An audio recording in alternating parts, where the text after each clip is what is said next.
Hello दोस्तों, welcome back to the channel Srishti study point. और उत्तराखंड अधीनस्थ सेवा चयन आयोग की तरफ से एलटी ग्रेड की भर्ती आई हैं टीचर्स की। और ये जो भर्तियां हैं, बच्चे देखिए, यूपी वाले बच्चे इंतज़ार कर रहे हैं कि एलटी ग्रेड की कब भर्ती आएंगी, कब भर्ती आएंगी। और उत्तराखंड की तरफ से नोटिफिकेशन आ भी गया। तो इसको लेकर मैं यहाँ पर सारी आपको जानकारी दूंगी। और इसको मैं आपको बता दूं कि पूरे इंडिया से कोई भी इस फॉर्म को भर सकता है। बस इस नोटिफिकेशन को थोड़ा सा समझने की ज़रूरत है। अगर आप इसको अच्छे से समझेंगे इस नोटिफिकेशन को, तो डेफिनेटली आप समझ पाएंगे कि उत्तराखंड के बाहर के बच्चे भी जो हैं इस फॉर्म को भर सकते हैं। तो यहाँ पर ये देखिए पूरा दे रखा है। इसकी पहले तो आप इस वेबसाइट को नोट कर लीजिए। और इसके साथ साथ मैं आपको बता दूं, ये समूह गा के तहत भर्तियाँ होती हैं। और माध्यमिक शिक्षा में देखिए उत्तराखंड के गढ़वाल मंडल और कुमायूं मंडल दोनों में ही सहायक अध्यापक की भर्ती आई है एलटी ग्रेड की। और इसका ये विज्ञापन जारी हुआ है। पूरा विज्ञापन देखिए, प्रकाशित जो हुआ है विज्ञापन 14 मार्च को हुआ। और आवेदन आप कर सकते हैं 22 मार्च से। और आवेदन करने की अंतिम तिथि है 12 अप्रैल 2024। और अगर आपके फॉर्म में कोई गलती हो गई है तो उसके सुधार के लिए आपको 3 दिन मिलेंगे, 16, 17 और 18 अप्रैल 2024। आपका एग्ज़ाम जो है संभावित है कि जुलाई में हो, और जुलाई से पहले हो भी नहीं सकता, क्योंकि यहाँ इलेक्शन है पूरे केंद्र में। केंद्र के मतलब पूरी इंडिया में इलेक्शन है केंद्र के। और इसके साथ साथ जुलाई के बाद तो हो सकता है एग्ज़ाम, लेकिन जुलाई से पहले नहीं होगा।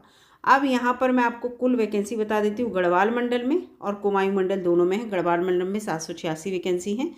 और आरक्षण के तहत ये देखिए 2-3 जगह यहाँ पर दे रखी हैं, वो पूरा मैं आपको बताऊँगी। और कुमायूं मंडल में 758 है। टोटल 1544 वैकेंसी आपको देखने को मिलेंगी। और इस वेबसाइट पे जाके आपको फॉर्म भरना है। और इसके साथ साथ आपको अपना मोबाइल नंबर और ईमेल आईडी बिल्कुल सही भरनी है आवेदन पत्र में, क्योंकि इसमें इन्होंने नहीं बताया है कि एग्ज़ाम ये ऑफलाइन लेंगे या ऑनलाइन लेंगे। तो ये सारी जानकारी आपको वेबसाइट से मिल पाएंगी या आपको मैसेज के थ्रू कन्वे की जाएगी। तो इसलिए बिल्कुल सही भरिएगा। और साथ ही ये इसमें साफ लिखा है कि परीक्षा कार्यक्रम, प्रवेश पत्र या परीक्षा परिणाम को लेकर आपको आयोग की वेबसाइट को समय समय पर आप देखते रहें, अपडेट रहें इस पर। अब यहाँ पर मैं आपको वैकेंसी दिखा देती हूँ। देखिए, सहायक अध्यापक गढ़वाल मंडल की 60% सीधी भर्ती के अंतर्गत देखिएगा। और सामान्य शाखा में है ये। तो सामान्य शाखा का मतलब इसमें मेल और फीमेल दोनों लोग फॉर्म भर सकते हैं। इसको भी दिमाग में रखिएगा। इसमें अभी कुछ वैकेंसी केवल फीमेल के पर्पज से भी होंगी। इसे मैं थोड़ा छोटा कर देती हूँ। अब देखिए, सहायक अध्यापक हिंदी की जो वैकेंसी है 93 है। सहायक अध्यापक अंग्रेजी की वैकेंसी जो है वो आपको यहाँ पर 81 देखने को मिल रही हैं। सहायक अध्यापक संस्कृत की वैकेंसी 7 है। अब सहायक अध्यापक गणित पर आ जाते हैं तो ये 60 वैकेंसी आपको देखने को मिलेंगी। इसके बाद यहाँ पर आ जाते हैं विज्ञान की, तो 112 टोटल वैकेंसी हैं सहायक अध्यापक की। और सहायक अध्यापक सामान्य की 93 हैं और व्यायाम की 57 है। ठीक है। इसके बाद यहाँ पर गृह विज्ञान की सहायक अध्यापक की 1 वैकेंसी है। वाणिज्य की 10 वैकेंसी हैं। इसके बाद आगे बढ़ते हैं। इसमें जो है आपको कला की 102 वैकेंसी मिलेंगी। और टोटल ये जो वैकेंसी है 60% आरक्षण वाली गढ़वाल वाली, तो ये जो है 616 वैकेंसी है। तो 616 याद रखिएगा। इसके बाद आगे बढ़ते हैं। अब ये जो है देखिए, यहाँ पर महिला शाखा के लिए है, तो फीमेल इस फॉर्म को भर सकती हैं। मतलब फीमेल इतनी वैकेंसी जो है इसमें फीमेल के लिए इसमें दे रखी हैं, जो फीमेल वाले स्कूल होंगे उनके लिए। तो उसमें देखिए ये है 9 वैकेंसी हिंदी में है, अंग्रेजी में है 9 वैकेंसी।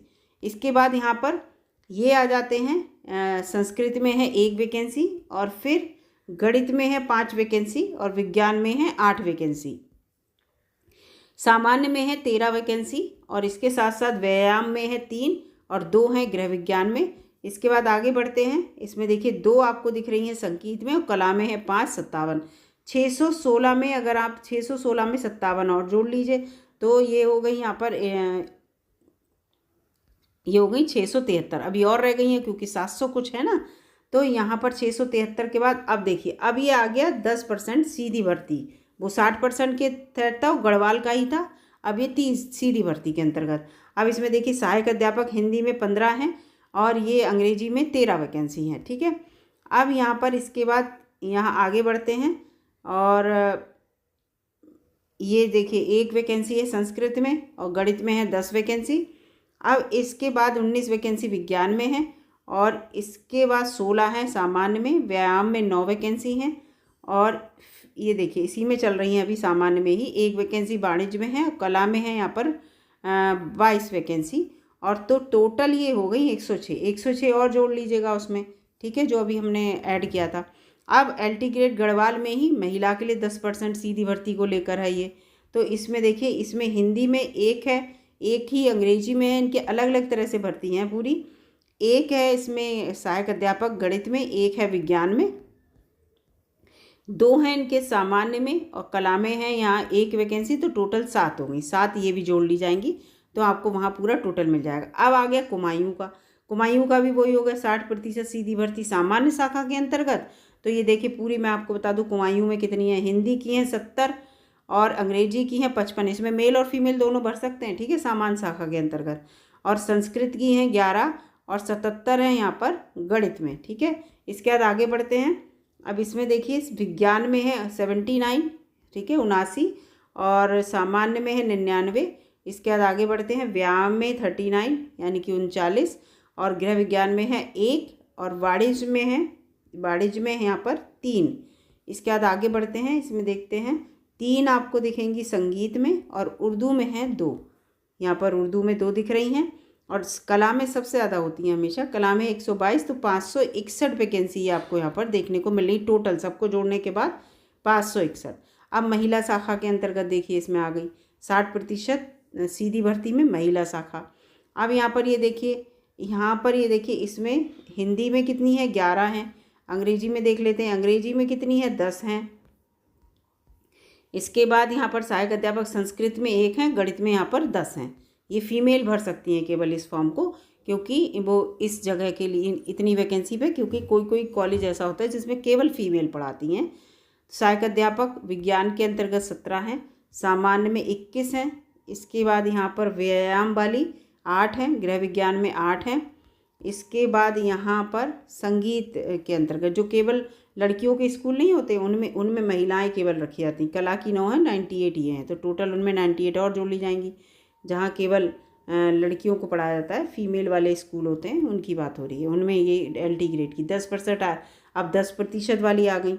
अब ये हिंदी के अंतर्गत 12, अंग्रेजी के अंतर्गत 9, ठीक है, संस्कृत के अंतर्गत 2।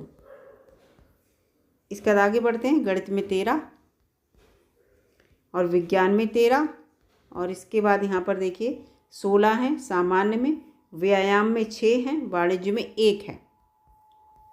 इसके बाद यहाँ पर कला में 12 हैं, तो 84 ये हो गई। ये भी जोड़ लीजिए, ये कुमाऊं मंडल में जोड़िएगा, जो आप अभी 3 अभी ये चौथा हो गया महिला शाखा। जो महिलाओं के स्कूल होते हैं लड़कियों वाले, उनके लिए है ये। तो ये 10 हिंदी में 2 हैं, और अंग्रेजी में 2 हैं, और गणित में भी 2 हैं। इसमें देखिए टोटल। इसके बाद यहाँ पर आ गया विज्ञान में 3 हैं, और अध्यापक व्यायाम में 1 है, और ये योग यहाँ पर 3 है, गृह विज्ञान में 1 है। पूरी वीडियो में मैं बिल्कुल सही से आपको बताऊंगी। टोटल 15, तो ये जोड़ लीजिए कुमायूं और उसमें। अब यहाँ पर देखिए पूरा लिखा है महिला शाखा के अंतर्गत सहायक अध्यापक के पद के लिए महिला अभ्यर्थी ही भरे जाएंगे, देखिए है, और सामान्य के लिए महिला और पुरुष दोनों अभ्यर्थी भर सकते हैं। यही बात मैंने आपको बताई।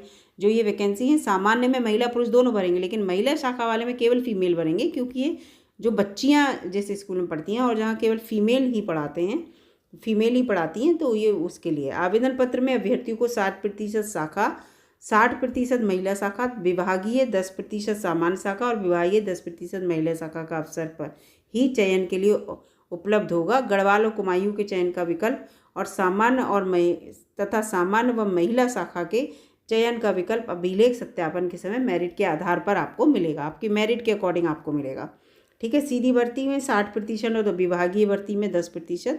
परीक्षा दोनों मंडलों हेतु एक ही तिथि में आयोजित की जाएगी। 10% जो विभागीय से रिलेटेड है, ठीक है। इसके बाद यहाँ पर पूरा ये दे रखा है पे स्केल, शैक्षिक अर्हता इसमें दे रखी है पूरी। तो जो देखिए सबसे पहली बात तो आप ग्रेजुएट किए हों, जैसे इसमें सामान्य अध्यापिका लिखा है, और जो इसके लिए सहायक अध्यापक या अध्यापिका के लिए तो भारत के विधि के द्वारा किसी विश्वविद्यालय से भूगोल, अर्थशास्त्र, राजनीति शास्त्र एवं इतिहास विषयों में से किन्हीं 2 विषय आपके रहे हों। इन चारों में से भूगोल, अर्थशास्त्र, राजनीति शास्त्र और इतिहास, इन चारों में से 2 विषय रहे हों आपका, तो आपने स्नातक किया हो। और उक्त परंतु 2 विषयों में से एक विषय तृतीय विषय तक तीनों साल तक चला हो, शेष एक विषय चाहे आप 2 वर्षों में रहा हो, ठीक है।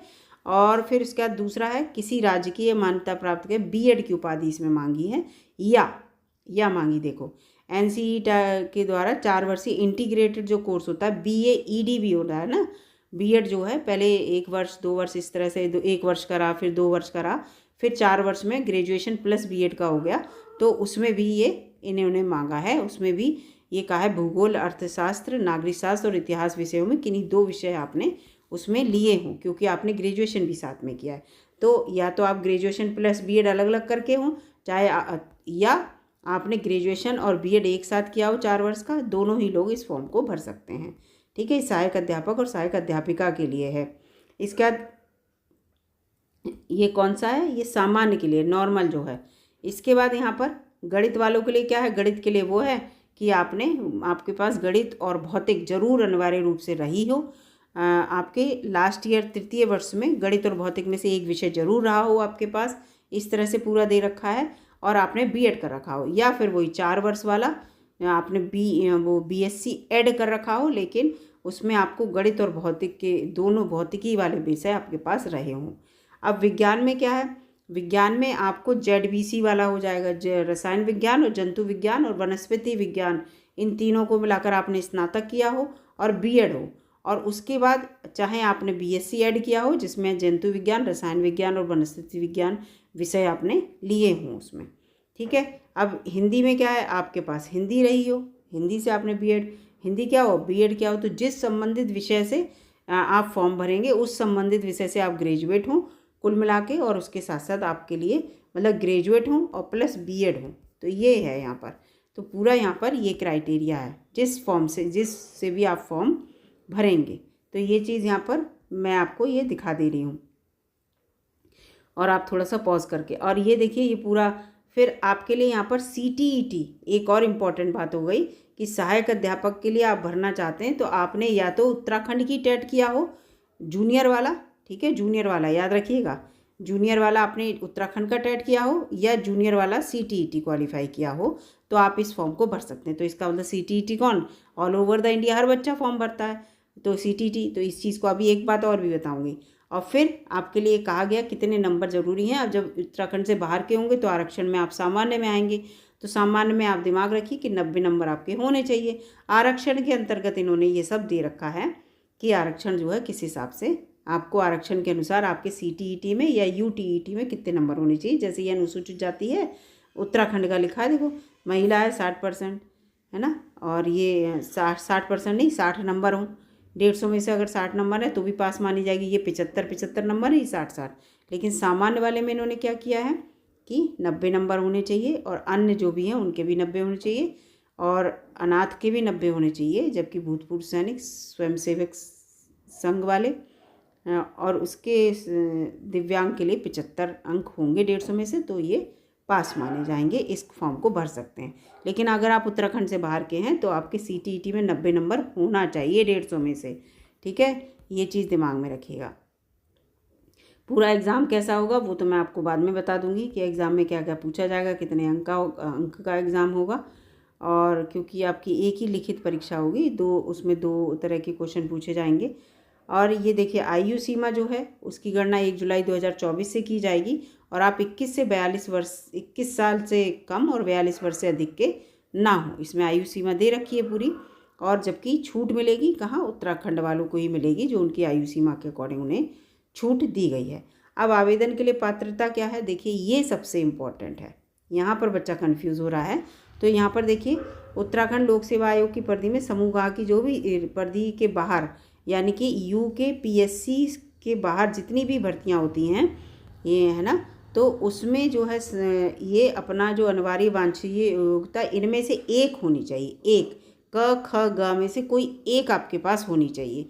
या तो आपने उत्तराखंड राज्य में स्थित किसी सेवा योजन कार्यालय में आवेदन पत्र प्राप्ति की अंतिम तिथि जो आपकी अप्रैल में दे रखी है, उस तिथि से पहले आपने उत्तराखंड राज्य में अपना सेवा योजन कार्यालय में जो है पंजीकरण करा लिया हो। तो अगर उत्तराखंड से बाहर के हैं आप तो उत्तराखंड में जाके पंजीकरण करा लीजिए, उत्तराखंड में जाके देखिए वहाँ के क्या नियम कानून है। दूसरा, उत्तराखंड के राज्य का मूल निवास या स्थायी निवास हो। बहुत से बच्चे ऐसे हैं कि जो उत्तराखंड से बाहर रहते हैं, लेकिन उनके जो पापा थे वो उत्तराखंड के थे, तो उनका वहाँ मूल निवास या वो था, तो बच्चों का भी अभी भी वहीं बना हुआ है, भले ही चाहे वो बाहर रहते हैं। तो ऐसे बच्चे फॉर्म भर सकते हैं, उनके लिए फ़ायदा है, भले ही वो कहीं रह रहे हैं, अगर आपके पास ये है तो आप फॉर्म भर सकते हैं। तीसरा एक ये है कि आप वही अभ्यर्थी पात्र होगा जिसने अपनी हाई स्कूल और इंटरमीडिएट या उसके समकक्ष की कोई भी परीक्षा जो है उत्तराखंड राज्य में स्थित मान्यता प्राप्त संस्थानों से की हो। ठीक है, उत्तराखंड राज्य में स्थित मान्यता प्राप्त संस्थानों, उत्तराखंड राज्य में स्थित, याद रखिएगा, उत्तराखंड से बाहर नहीं, मान्यता प्राप्त, ये नहीं उत्तराखंड से मान्यता प्राप्त नहीं है। तो उत्तराखंड से अगर आपने अपनी पढ़ाई की है, मान लीजिए कभी आप वहाँ रहे हैं, वहाँ से आपने अपनी पढ़ाई की है, तो आप इस फॉर्म को भर सकते हैं। अगर आपके पास डिग्री, अगर वहाँ का आपके पास ग्रेजुएशन का, और ग्रेजुएशन का नहीं, ये पूरा पूछा है हाई स्कूल और इंटर, हाई स्कूल और इंटर अगर आपने वहाँ से किया है तो आप वहाँ अपना फॉर्म भर सकते हैं। कुछ बच्चे, किसी के पेरेंट्स होते हैं जॉब करते हैं ना, तो वहीं से पढ़ाते हैं, तो वहाँ के उनके पास सर्टिफिकेट हो जाते हैं, तो वो भी इस फॉर्म को भर सकते हैं। तो इन तीनों में से एक होना अनिवार्य है, तो कोई एक अगर आप पूरी कर सकते हैं तो कर लीजिए और इस फॉर्म को भर सकते हैं। तो कोई भी बच्चा इस फॉर्म को भर सकता है। ठीक है, इसके साथ साथ यहाँ पर सबसे इम्पोर्टेंट यही बात थी, आयु सीमा मैंने आपको बता दी, राष्ट्रीयता बता दिया, भारत के अगर आप नागरिक हैं तो इस फॉर्म को भर सकते हैं। और यहाँ पर जितनी भी बातें हैं, आरक्षण जो है वो उत्तराखंड राज्य वालों को ही मिलेगा, मैंने पहले ही बता दिया, उत्तराखंड राज्य के उनको मिलेगा सब आरक्षण। उत्तराखंड के स्वतंत्रता सेनानी और स्वतंत्रता संग्राम सेनानी, भूतपूर्व सैनिक, महिलाओं, अनाथ, इन सबको जो है राज्य के अनुसार ही मिलेगा। उससे बाहर वाले जितने भी हैं वो क्या कहलाएंगे, वो सामान्य की श्रेणी में होंगे। ठीक है, इसके बाद यहाँ पर ये सब दे रखा है, ये 128 पेज का पूरा नोटिफिकेशन है। ठीक है, तो जो इम्पोर्टेंट बातें वो मैंने आपको यहाँ पर सब बता दी हैं। और जो आपकी फ़ीस यहाँ पर एक और बता देती हूँ, फ़ीस जो है वो अनरिज़र्व और उसके साथ साथ OBC की जो है 300 रुपये है, और SC ST और EWS की 150 है, दिव्यांग की 150 है, और अनाथ की कोई भी फीस नहीं जाएगी। तो आपको यहाँ पर फ़ीस देगी, और फीस जो है वो आयोग के खाते में प्राप्त होने पर ही आपका फॉर्म जो है वो पूर्ण माना जाएगा। अगर ये फ़ीस जमा नहीं हुई तो फॉर्म पूर्ण नहीं माना जाएगा। तो यहाँ पर ये फ़ीस भी मैंने आपको बता दी, और जितनी भी इम्पोर्टेंट बातें हैं कोशिश कर रही हूँ कि आपको सब कुछ बता सकूँ, ज़्यादा बड़ी वीडियो भी ना हो। और देखिए, इससे रिलेटेड जो भी न्यूज़ आएगी वो मैं आपको अपडेट करती रहूँगी। अगर वीडियो आपको अच्छी लगी दोस्तों तो लाइक कीजिएगा, और चैनल पर नए हों तो सब्सक्राइब कर लीजिएगा। वीडियो थोड़ी सी बड़ी है लेकिन पूरी देखिएगा, आपके लिए बड़ी इंपॉर्टेंट है। धन्यवाद।